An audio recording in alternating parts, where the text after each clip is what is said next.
हलछठ यानी हरछठ का त्योहार भाद्रपद मास के कृष्ण पक्ष की षष्ठी तिथि को मनाया जाता है। कुछ लोग हलछठ का त्योहार भाद्रपद शुक्ल पक्ष की षष्ठी को भी मनाते हैं। इस दिन महिलाएं अपने पुत्र की रक्षा के लिए व्रत रखती हैं और इस त्योहार को बड़े उत्साह के साथ मनाती हैं। हरछठ किसानों का भी विशेष पर्व होता है और इस दिन को भगवान श्री कृष्ण के बड़े भाई बलराम जी के जन्मदिन के रूप में भी मनाया जाता है। बलराम जी भगवान श्री कृष्ण के बड़े भाई थे और जिनका प्रिय शस्त्र हल था, इसलिए इन्हें हलधर भी कहा जाता है और इसीलिए इसे किसानों का त्योहार भी कहते हैं। इस दिन हल की और बैल की पूजा की जाती है। हल और बैलों से काम नहीं लिया जाता। हलछठ का व्रत बहुत ही नियमों के साथ रखा जाता है। तो आज की इस वीडियो में आप जानेंगे हलछठ की पूजा विधि के बारे में, साथ ही आप सुनेंगे व्रत की कथा भी। तो पहले सुनिए व्रत की कथा, फिर आप जानिएगा पूजा विधि के बारे में, कौन कौन सी सामग्री का उपयोग इस दिन किया जाता है और किन किन बातों का ध्यान इस दिन रखना जरूरी होता है। पौराणिक कथा के अनुसार एक बार एक ग्वालिन थी। वह गाय का दूध बेचकर अपना जीवन बिताती थी। एक बार वह गर्भवती हुई। तब वह 9वां महीना पूरा होने पर गाय का दूध बेचने के लिए गांव में जा रही थी। उसका प्रसव काल नजदीक ही था। जब वह रास्ते में जा रही थी तभी उसे रास्ते में ही प्रसव पीड़ा शुरू हो गई। एक ओर तो वह प्रसव पीड़ा से बहुत बेचैन थी, व्याकुल थी, और दूसरी ओर उसका मन दूध बेचने में लगा हुआ था।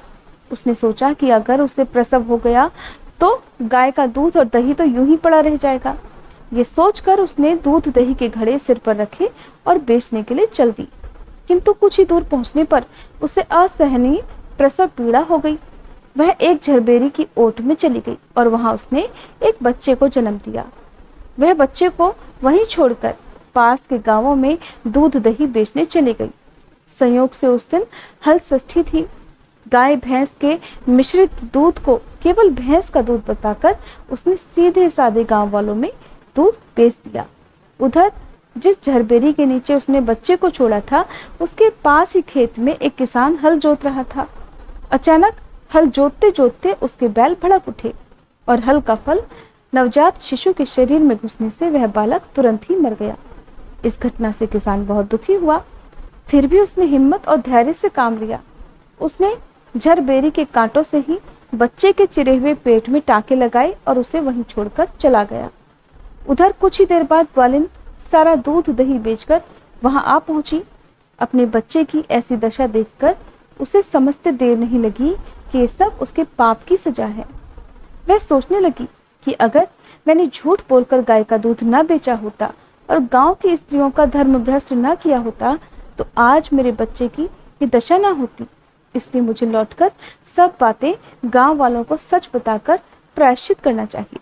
ऐसा निश्चय कर वह ग्वालिन वापस उसी गांव में जा पहुंची जहां उसने झूठ बोलकर दूध दही बेचा था। अब वह गली गली घूमकर अपनी करतूत और उसके फलस्वरूप मिले दंड का बखान करने लगी। तब स्त्रियों ने अपने धर्म की रक्षा और उस पर रहम खाकर उसे क्षमा कर दिया और आशीर्वाद दिया।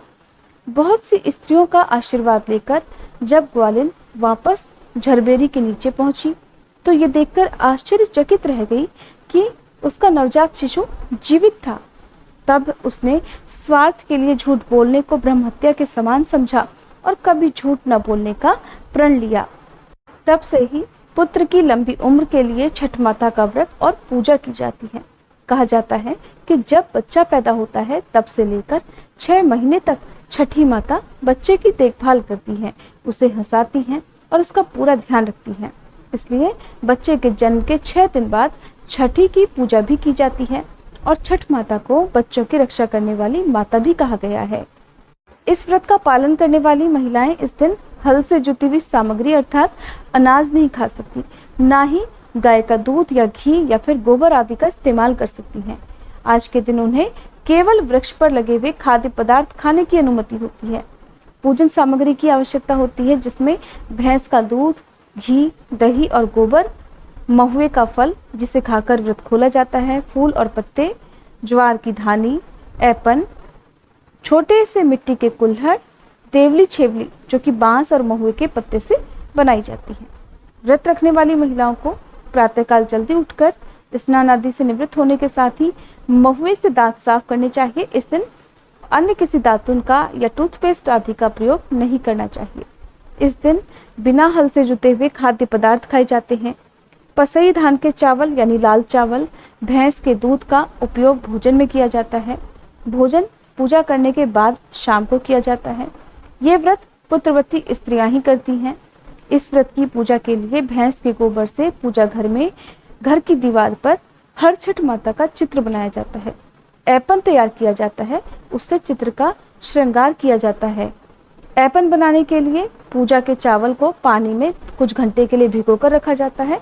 फिर उसे सिलबट्टे पर पीसकर उसमें हल्दी मिलाई जाती है। एक पतला लेप की तरह घोल तैयार करते हैं, उसे ऐपन कहते हैं। इस चित्र में हल, सप्तऋषि, पशु, किसान और अपनी अपनी परंपरा या मान्यताओं के अनुसार कई चित्र बनाए जाते हैं। कई परिवार केवल हाथों के छापे बनाकर उनकी पूजा करते हैं।